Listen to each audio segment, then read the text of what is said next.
Hello students, today we will start another new topic, that is G protein coupled receptors, ion channel receptor, transmembrane enzyme link receptor and transmembrane JAK site binding receptor. So let's start the video. Okay, so start our presentation with topic signal transduction mechanism. In this topic we will study about the G protein coupled receptors. So as you can see here in the diagram that दो diagram आपके सामने दिखाई दे रहा है और सबसे पहले जो फर्स्ट डायग्राम है आपका उसके अंदर ये दिखा रहे हैं कि आपकी जो ओवरऑल जो सेल है वो सेल के अंदर किस तरीके से जो आपकी ड्रग का एक्शन है वो एक्शन किस तरीके से यहाँ पर मतलब अल्टीमेटली ड्रग जो है वो रिसेप्टर के साथ बाइंड कर रही है और बाइंड करने के बाद में क्या हो रहा है सिग्नल ट्रांसडक्शन के मैकेनिज्म से ड्रग का इफेक्ट जो है वो आपको लास्टली वहाँ पर दिखाई देता है। तो सबसे पहले हम ये देख लेते हैं कि जी प्रोटीन कपल रिसेप्टर होता क्या है। तो सबसे पहले जी प्रोटीन कपल रिसेप्टर की अगर हम बात करें तो जी प्रोटीन कपल रिसेप्टर जिसको ग्वानिन प्रोटीन भी कहा जाता है, G protein coupled receptors which are also known as 7 pass transmembrane domain receptor and जो जी प्रोटीन कपल रिसेप्टर होती है वो क्या करती है, फर्स्टली जो इसका फंक्शन होता है इसके एक तरीके से हम कह सकते हैं कि इसका जो फंक्शन है वो क्या करेगा, वो प्राइमरी एंड सेकेंडरी दोनों तरीके से मतलब जो आपका लिगेंड है उसको बाइंड कराकर और अल्टीमेटली रिस्पॉन्स को शो कराता है। तो अगर हम सबसे पहले देखिए यहाँ पर देख लीजिए जो आपका सेकंड वाला डायग्राम है इसमें आपको रिसेप्टर दिखाई दे रहा है और ये रिसेप्टर जो होता है वो क्या कर रहा है, जो भी आपका लिगेंड है वो क्या है एज अ सिग्नल मॉलिक्यूल आपके रिसेप्टर के पास आता है और देन आने के बाद में क्या कर रहा है वो आपके जो भी रिसेप्टर के साथ में जुड़कर और कॉम्प्लेक्स बनाता है रिसेप्टर जिसको हम बोलते हैं लिगेंड रिसेप्टर या फिर ड्रग रिसेप्टर कॉम्प्लेक्स। और इसके साथ में जुड़ने के बाद में देखिए आप नीचे जो सेकंड वाली आप देख रहे हो ये जो प्रोटीन है जी प्रोटीन मतलब रिसेप्टर के साथ में जुड़ी हुई आपकी जी प्रोटीन है और ये क्या कर रही है, ये यहाँ पर जुड़ने के बाद में जब कभी भी कोई रिसेप्टर से कोई भी मॉलिक्यूल सिग्नल मॉलिक्यूल नहीं जुड़ा होता है उस वक्त क्या होता है कि जो आपकी जी प्रोटीन होती है वो इनएक्टिवेट रहती है, यानी कि जीडीपी ग्वानिन डाइफॉस्फेट उसके साथ में जुड़ा रहता है और वो इनएक्टिवेट की फॉर्म में रहती है। लेकिन जब कभी भी कोई भी सिग्नल मॉलिक्यूल जो है वो आपके रिसेप्टर के साथ आकर जुड़ जाएगा देन क्या होगा, जो जीडीपी है वो आपका जीटीपी में कन्वर्ट हो जाता है, यानी कि ग्वानिन ट्राइफॉस्फेट पहले उसके पास 2 फॉस्फेट थे देन वो रिप्लेस होकर वो जीटीपी में कन्वर्ट हो जाता है। जीटीपी में कन्वर्ट होने के बाद में एक एंजाइम जो आपका दिखाई दे रहा है यहाँ पर एडेनाइल साइक्लेज जो एंजाइम होता है उसके साथ में आपकी ये जो पूरा जी प्रोटीन होता है वो वहाँ से डिटैच होकर और जो आपका एंजाइम है उसके साथ में जुड़ जाता है और जुड़ने के बाद में क्या कर रहा है लास्टली वो जो है वो आपका रिस्पॉन्स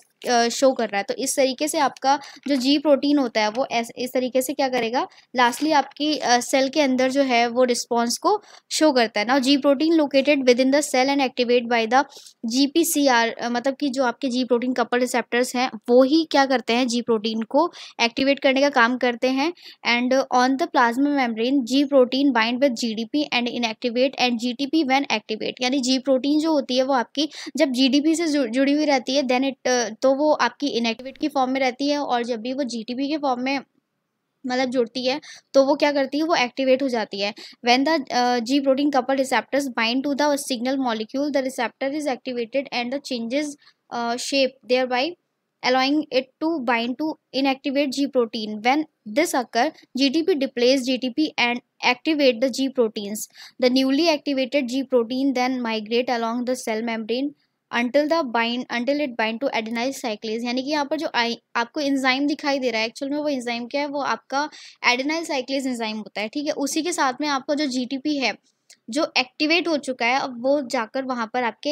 एडेनाइल साइक्लेज के साथ में जाकर जुड़ जाता है। ठीक है, जुड़ने के बाद क्या करेगा आपका, देखिए यहाँ पर दिखाई दे रहा है ना आपको कि जो आपका येलो कलर का जो जीटीपी था वो रिप्लेस हो गया जीटीपी से और वो जाकर जीटीपी आपका एंजाइम यानी कि जो एडेनाइल साइक्लेज एंजाइम है उसके साथ में जुड़ गया और जुड़ने के बाद में अल्टीमेटली जो भी रिस्पॉन्स है वो वहां पर जाकर शो करता है। इसी तरीके से आप देखें यहाँ पर जो सेकेंड वाला आपका जो डायग्राम दिया हुआ है, सेकेंड वाले डायग्राम में क्या हो रहा है, adrenaline bind to the adrenergic receptor, यहाँ पर एक ड्रग का नाम ले लिया है। फॉर एग्जांपल जैसे बता दिया इन्होंने कि एक एड्रेनलिन ड्रग है वो क्या कर रही है आपके रिसेप्टर के साथ में बाइंड कर रही है। बाइंड करने के बाद में जो कि बीटा आर जिसको बीटा आर बोला गया है on the cell surface inactive inactivate inducing a conformational change with permit interaction of G protein binding site with the stimulatory G protein। यानी कि जैसे ही आपका जो एडेनाइल साइक्लेज है वो आपके रिसेप्टर के साथ में जुड़ेगा तो वो क्या करेगा, वो एक कन्फर्मेशनल चेंज लेकर आएगा आपकी सेल के अंदर। And the activated G protein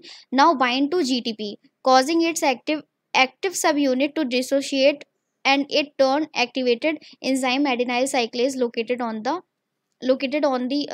thus activate CAMP dependent protein kinase. यानी कि अल्टीमेटली यहाँ पर आप देख सकते हो कि जो आपका जी प्रोटीन है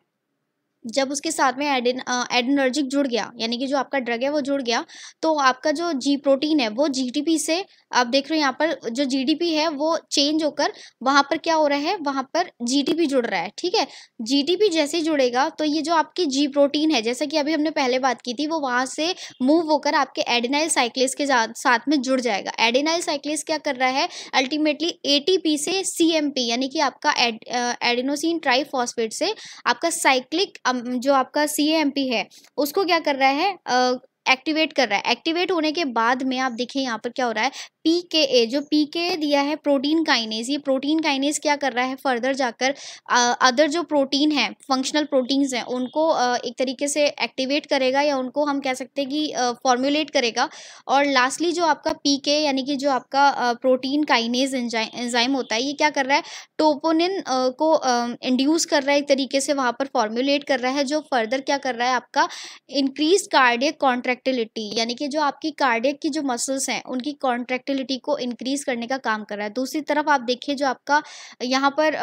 एक तरीके से दूसरी जो यहाँ पर देख रहे हैं आप, फास्टर रिलैक्सेशन, यानी कि 2-3 तरीके से ये काम कर रहा है पीके, जिस तरीके से आपकी प्रोटीन्स की सिंथेसिस करता जाएगा और ये प्रोटीन्स क्या करेंगे, अलग अलग जाकर आपके जो भी ऑर्गन्स हैं उन ऑर्गन्स पे जाकर अपना इफेक्ट शो कराते हैं। तो जी प्रोटीन कपल रिसेप्टर जो है वो यहाँ पर आप देख लीजिए कि किस तरीके से काम करता है। जो भी आपका सिग्नल मॉलिक्यूल है या हम कह सकते हैं कि जो भी आपका ड्रग मॉलिक्यूल है वो जी प्रोटीन के साथ में, रिसेप्टर के साथ में बाइंड करेगा। और जो आपकी जी प्रोटीन होती है वो हमेशा सेल सरफेस के अंदर की तरफ प्रेजेंट होती है, जैसे कि आप डायग्राम में देख पा रहे हैं। ठीक है, रिसेप्टर जो होता है वो प्राइमरी एक तरीके से हम कह सकते हैं सिग्नल की तरह काम करता है, और जो जी प्रोटीन है वो आपका वो एक तरीके से सेकेंडरी सिग्नल की तरह काम करता है। यानी सेल के अंदर जितनी भी चीज़ें चेंज हो रही है वो आपकी कौन करवा रहा है, वो आपकी जी प्रोटीन कपल रिसेप्टर ही करवा रहे हैं। तो एग्जाम में अगर आपका ये पूछा जाता है जी प्रोटीन कपल रिसेप्टर, तो इस तरीके से आप दोनों ही डायग्राम को बनाएंगे और इसमें पूरी अल्टीमेटली जो भी प्रोसेसेस हो रही है उनको स्टेप बाय स्टेप जो है वहाँ पर डिफाइन कर आएंगे। ना जी प्रोटीन के बाद जो हमारा सेकेंड ट्रांसडक्शन मैकेनिज्म है उसका नाम है फॉस्फोलाइपेज सी।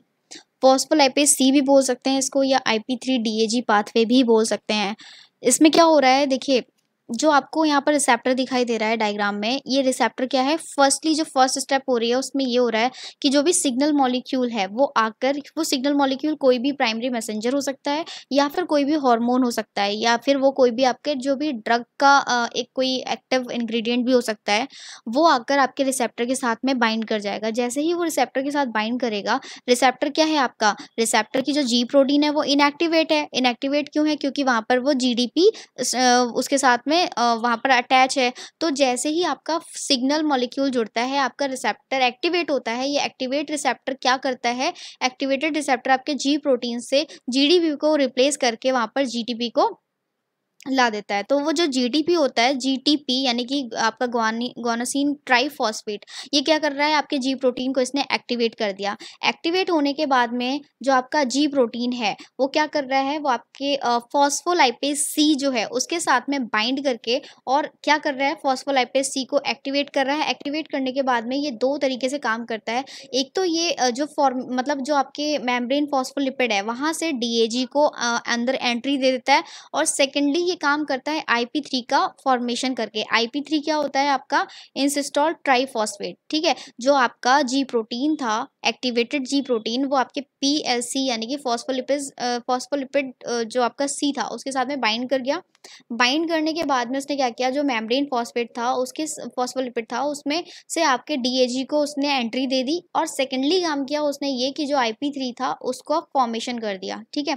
इसके बाद में क्या हुआ, जो IP3 है वो आपकी सेल में जाकर डिफ्यूज हो रहा है, डिफ्यूजेज इनटू साइटोप्लाज्म। यहाँ पर आपको दिखाई दे रहा होगा जहाँ पर कैल्शियम स्टोर लिखा हुआ है, एक्चुअल में क्या है, ये आपका एंडोप्लाज्मिक रेटिकुलम है। ये एंडोप्लाज्मिक जो रेटिकुलम है इसके अंदर आपका IP3 जाके स्टोर हो जाता है और ये फॉर्मेशन करता है वहाँ पर कैल्शियम आयन का। ठीक है, कैल्शियम आयन वहाँ पर बनने लगते हैं, और ये कैल्शियम आयन जो होते हैं वहाँ से एज अ सेकेंडरी मैसेंजर वहाँ से बाहर निकलते हैं, और निकलने के बाद में सेलुलर रिस्पॉन्स की तरह काम करते हैं। मतलब कि जो भी आपका कैल्शियम आयन है वो एज अ सेकेंडरी मैसेंजर काम करता है, और ये वहाँ से बाहर आकर क्या करेगा, आगे फर्दर जो भी सेल की जो रिस्पॉन्स मतलब सेल के लिए जो रिस्पॉन्स करने हैं वो क्या करेगा, वो आपका यही कैल्शियम आयन होता है। तो आप लोगों ने पढ़ा भी है कि जो कैल्शियम आयन होता है मोस्टली क्या करता है, वो कॉन्ट्रैक्शन का काम करता है। मतलब कि जो आपकी लेयर्स होती हैं या आपका जो भी मैं कह सकती हूँ कि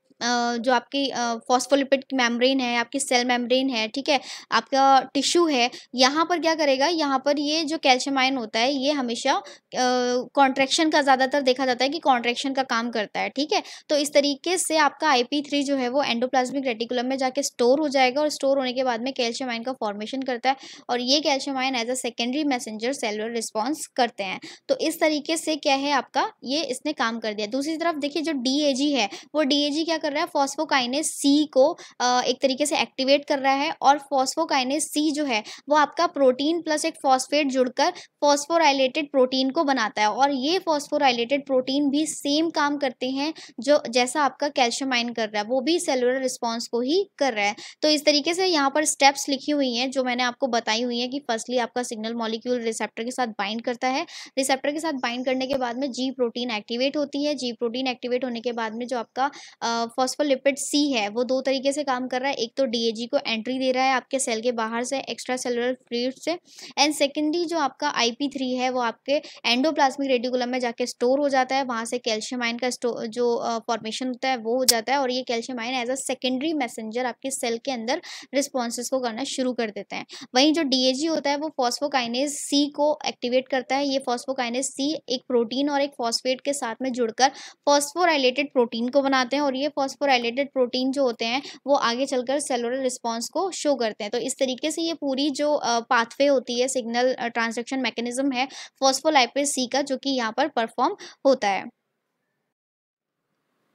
ओके, नाउ नेक्स्ट हम पढ़ लेते हैं आयन चैनल रिसेप्टर्स को। तो आयन चैनल रिसेप्टर क्या है, these receptors are present on the cell surface, for example in the class include nicotine, cholinergic, GABA, मतलब आपके जो निकोटीन, कोलिनर्जिक, गाबा, ग्लाइसिन, ये सारे रिसेप्टर्स जो होते हैं वो क्या हैं, आपके सेल सरफेस के ऊपर प्रेजेंट होते हैं। जैसे कि आपको डायग्राम में भी दिखाई दे रहा है कि यहाँ पर क्या है, देखिए रिसेप्टर है, और रिसेप्टर क्या है, वो आपके सेल सरफेस के जस्ट ऊपर की तरफ थोड़ा सा निकला हुआ रहता है, एक्स्ट्रा फ्लूइड में रहता है, ताकि कोई भी मैसेंजर या कोई भी आपका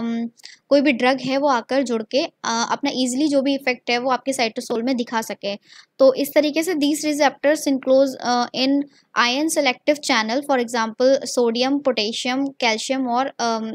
यहाँ पर क्लोरीन आयन। ठीक है, within their molecule the agonist binding open the channel and causes depolarization. कोई भी एगोनिस्ट जो होता है वो आपके इस चैनल के साथ में बाइंड कर जाता है, और बाइंड करने के बाद में इन चैनल्स की ओपनिंग कर देता है। जैसे ही ये चैनल ओपन हो जाते हैं, आपके सोडियम, पोटेशियम या फिर कैल्शियम जो भी आपके आयंस जो एक्स्ट्रा सेलुलर रहते हैं वो आपके इंट्रा सेलुलर जो है वो एंट्री हो जाती है, और एंट्री होने के बाद में फर्दर जो भी आपके चेंजेस होने होते हैं आपके साइटोसोल के अंदर, या जो भी रिस्पॉन्स होने होते हैं वो वहाँ पर हो जाते हैं। तो आयन चैनल रिसेप्टर जो होता है बहुत ही बेसिक सिंपल सा है इसमें, और इसमें क्या है, किसी भी तरीके की कोई पाथवे चेंज नहीं होते हैं, कहीं से भी कहीं तक कोई भी आपका फॉस्फेट आयन जो है वो चेंज नहीं होता है, जिस तरीके से G प्रोटीन में अभी हम देखते आ रहे थे। अभी यहाँ पर ऐसा कुछ भी नहीं हो रहा है। तो यहाँ पर क्या है, सिंपली आपका जो भी मैसेंजर है वो हार्मोन हो सकता है, वो कोई भी ड्रग हो सकती है, वो आपका कोई भी यहाँ पर मॉलिक्यूल हो सकता है, और ये मॉलिक्यूल क्या कर रहा है, ये मॉलिक्यूल आपका बाहर से आकर आपके रिसेप्टर के साथ में जुड़ रहा है, जैसे ही वो रिसेप्टर के साथ में जुड़ जाता है, आपका रिसेप्टर जो है वो ओपन हो जाता है, और जैसे ही वो ओपन होता है तो उसकी एक्स्ट्रा सेलुलर में जो भी आपके चैनल, जो भी आपके आयंस प्रेजेंट होते हैं, या इंट्रा सेलुलर में जो भी होते हैं, वो आपके बाहर जाने लगते हैं, या उनकी एंट्री जो होती है वो होना स्टार्ट हो जाती है, जो कि अल्टीमेटली आपके डीपोलराइजेशन या फिर रीपोलराइजेशन को एज अ रिस्पॉन्स जो है वहाँ पर इफेक्ट करते हैं। तो इस तरीके से आपका आयन चैनल जो है वो पूरी तरीके से आपकी सेल मेम्ब्रेन के अंदर पूरा इस तरीके से काम करता है, और जो भी आपके रिस्पॉन्सेज होते हैं साइटोसॉल के अंदर, वो आयन चैनल के अंदर इस तरीके से शो होते हैं। Okay, now next we have transmembrane enzyme link receptor. Transmembrane enzyme link receptor यानी कि यहाँ पर क्या है कि आपका जो भी मेम्ब्रेन है, उस मेम्ब्रेन से रिसेप्टर्स तरीके से बाइंड रहते हैं, जो फर्दर आपकी एंजाइम की हेल्प से आपकी जीन के अंदर या फिर आपके न्यूक्लियस के अंदर जाकर अपने रिस्पॉन्स को शो करते हैं। ठीक है, तो आपको यहाँ डायग्राम दिखाई दे रहा है, यहाँ पर दो तरीके से डायग्राम है, ए एंड बी। तो ए जो डायग्राम है वो आपका intrinsic tyrosine protein kinase receptor का है, एंड बी वाला आपका JAK STAT kinase binding receptor से है। ठीक है, तो फर्स्ट हम पढ़ लेते हैं पहले intrinsic tyrosine protein kinase receptor. On binding the protein on binding the peptide hormone to the extracellular domain, the monomeric receptor move laterally in the membrane and form dimer. यहाँ कह रहे हैं कि जब कभी भी पेप्टाइड हार्मोन जो होता है वो एक्स्ट्रा सेलुलर डोमेन से आकर आपके जो भी रिसेप्टर है उसकी तरफ मूव करके और बाइंड करता है, तब वो क्या होता है, वो आपका एक तरीके से डाइमर बन जाता है, यानी वो मोनोमर है और मोनोमर आपका डाइमर में कन्वर्ट हो जाता है, दो उसके मॉलिक्यूल्स जो है वो वहाँ पर बन जाते हैं, so that they phosphorylate protein dimerization activate tyrosine protein kinase activate of the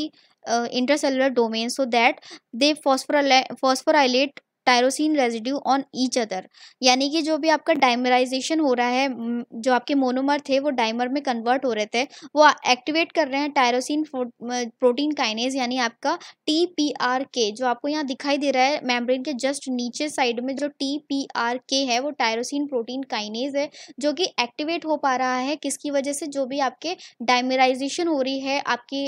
जो भी सेल मेम्ब्रेन के बाहर जो आपके रिसेप्टर प्रेजेंट है उनसे, जैसे ही आपके जो भी हार्मोन्स जो होते हैं, जो आपके हार्मोन हो गए या फिर कोई भी आपका रिसेप्टर हो गया,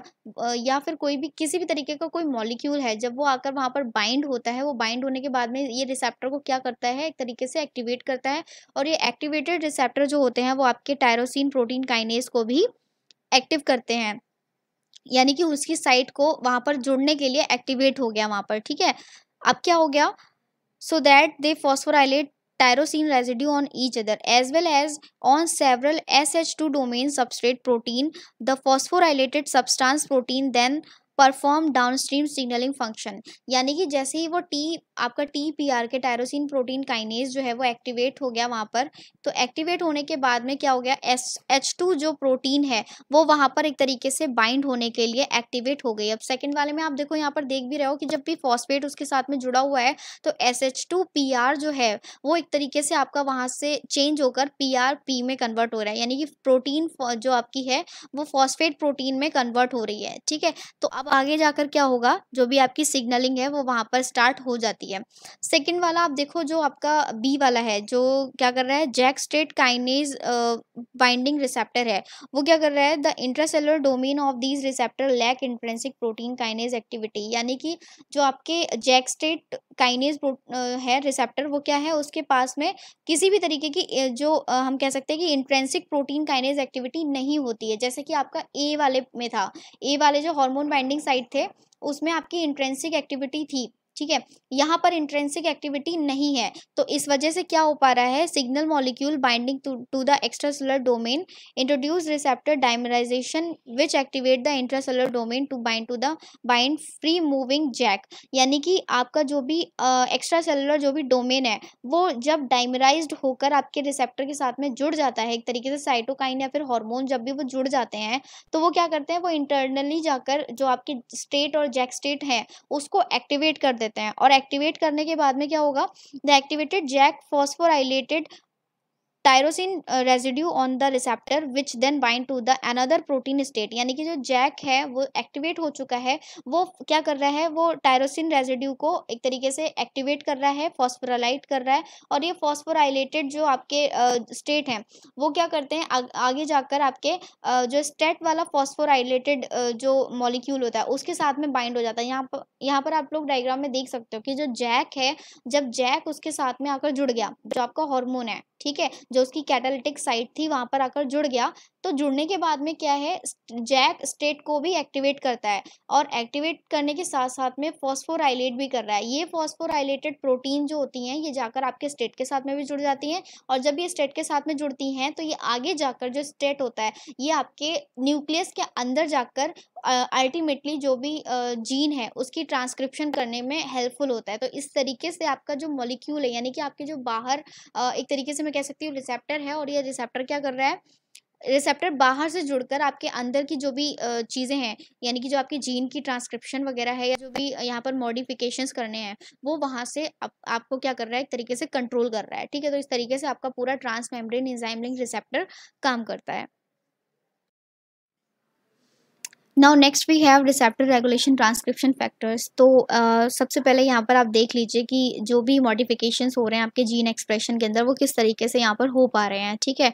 तो देखिए कोई भी स्टेरॉइड हार्मोन जो है वो आपका एक्स्ट्रा सेलुलर से सेल की तरफ आएगा, सेल मेम्ब्रेन को क्रॉस करेगा, सेल मेम्ब्रेन को क्रॉस करने के बाद में साइटोसोल तक तो रहेगा, लेकिन साइटोसोल के बाद वो अंदर खुद नहीं जा सकता, वहाँ पर उसको एक कैरियर की ज़रूरत पड़ती है जो आपके डीएनए तक उस स्टेरॉइड हार्मोन को लेकर जाएगा। तो यहाँ पर देखिए साइटोसोल के अंदर क्या है, रिसेप्टर प्रेजेंट है, ये रिसेप्टर आपके स्टेरॉइड हार्मोन के साथ में जुड़ जाता है, जुड़ने के बाद में ये इसको आपके जो न्यूक्लियस है उस तक क्रॉस कराकर लेके जाता है, वहाँ पर डीएनए प्रेजेंट रहता है, और आपका जो डीएनए है वो डीएनए अल्टीमेटली ट्रांसक्रिप्शन को करके आपके एमआरएनए को बना रहा है। और जो आपका एमआरएनए है, एमआरएनए किस लिए ज़रूरत होता है, प्रोटीन की सिंथेसिस करता है ना, ट्रांसलेशन करता है। तो जो आपका एमआरएनए है वो आगे जाकर आपकी प्रोटीन की सिंथेसिस करता है, और ये प्रोटीन जो होती है अल्टीमेटली एज अ रिस्पॉन्स जो होती है वो आपकी बॉडी के अंदर यहाँ पर शो होती हैं, और अल्टीमेटली जो भी रिस्पॉन्स आपका शो होना होता है वो आपका हो जाता है, ठीक है। तो आप देख रहे हो कि यहाँ पर इस तरीके से जो आपका स्टेरॉइड हार्मोन है, यानी कि एक एक्स्ट्रा सेलुलर जो भी आपका एक तरीके से केमिकल है या हार्मोन है, वो क्या कर रहा है, वो आपके सेल को क्रॉस करते हुए, अब जब सेल को क्रॉस कर रहा है तो उसके रिसेप्टर्स जो होते हैं, वैसे आपने देखा है कि कुछ रिसेप्टर्स आपके सेल सरफेस पे भी प्रेजेंट होते हैं, और कुछ रिसेप्टर्स आपके जो साइटोसोल है उसमें भी प्रेजेंट होते हैं। तो जो भी जो आपके वाटर लविंग जो आपके हार्मोन्स होते हैं वो आपकी सेल मेम्ब्रेन को क्रॉस नहीं कर पाते हैं। ऐसा क्यों होता है, क्योंकि आपकी जो सेल मेम्ब्रेन होती है वो लिपिड की बनी हुई होती है, तो जितने भी आपके फैट सोल्यूबल हार्मोन्स होते हैं या ड्रग्स होती हैं वो इजीली क्रॉस कर जाती हैं इस लिपिड मेम्ब्रेन को, और जो आपके रिसेप्टर सेल के अंदर प्रेजेंट होते हैं ये उसके साथ बाइंड करके अल्टीमेटली न्यूक्लियस तक जाती हैं, और देन आपका जो भी प्रोटीन है वो प्रोटीन क्या होता है, अल्टीमेटली वहाँ पर सिंथेसाइज होता है, और लास्टली जो भी रिस्पॉन्स होता है वो आपकी बॉडी के अंदर वहाँ पर शो होता है। तो इस तरीके से आपका पूरा रिसेप्टर रेगुलेशन ट्रांसक्रिप्शन फैक्टर्स जो होते हैं वो रेगुलेट करते हैं आपके जीन एक्सप्रेशन को, और अल्टीमेटली ट्रांसक्रिप्शन को फॉर्म करते हैं, जिसकी वजह से आपकी प्रोटीन का सिंथेसिस हो पाता है। Okay, now prefer your notebook for further detail content. Thank you.